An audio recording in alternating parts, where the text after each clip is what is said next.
The United States is considering options for a sanctions package against China to deter it from invading Taiwan, with the European Union coming under diplomatic pressure from Taipei to do the same, according to sources familiar with the discussions. The sources said that deliberations in Washington and Taipei's separate lobbying of EU envoys were both at an early stage, a response to fears of a Chinese invasion which have grown as military tensions escalate in the Taiwan Strait. The United States is considering options for a sanctions package against China. The death toll from the catastrophic flooding in Pakistan has crossed 1,400 as forecast of more rains in parts of the worst affected southern Sindh province are causing fears of more flooding. Authorities are scrambling to evacuate people from the flooded areas of Sindh as meteorological departments said moderate to heavy rainfall are expected in multiple districts of the province in the next 24 to 72 hours. At least 638 people have died in the province, including 274 children. A key power plant in Sindh's Dadu district, about 335 kilometers north of the provincial capital Karachi, which supplies power to millions, faces a growing threat of flooding, authorities said. About a third of Pakistan is submerged by melting glaciers and record monsoon rains that began in June, affecting more than 33 million people. The government revised its initial estimate of losses from the devastating flooding from $10 billion to $30 billion last week.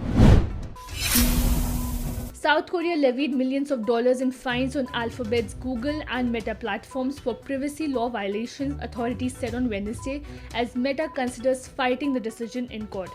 In a statement, the Personal Information Protection Commission said that it fined Google 69.2 billion won and Meta 30.8 billion won.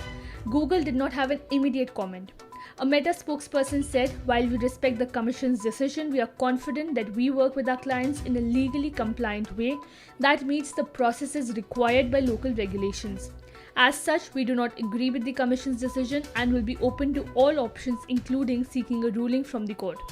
The privacy panel said that the firms did not clearly inform service users and obtain prior consent when collecting and analyzing behavioral information to infer their interests or use them for customized advertisements.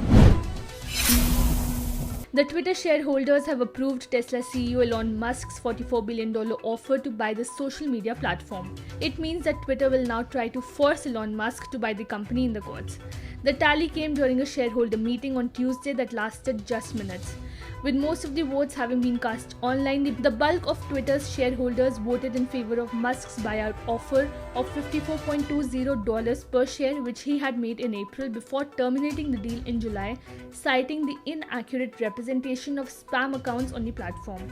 The meeting followed explosive testimony from Twitter's former head of security, Peter Zatko, in front of the US Senate. Zatko, who was the former security chief at Twitter, has accused the company of deception in its handling of automated spam bots or fake accounts. That allegation is at the core of Musk's attempt to back out of his deal to buy the company. The nod from shareholders comes ahead of the trial next month over whether the $44 billion deal should be completed. The courtroom battle is scheduled to begin on October 17th.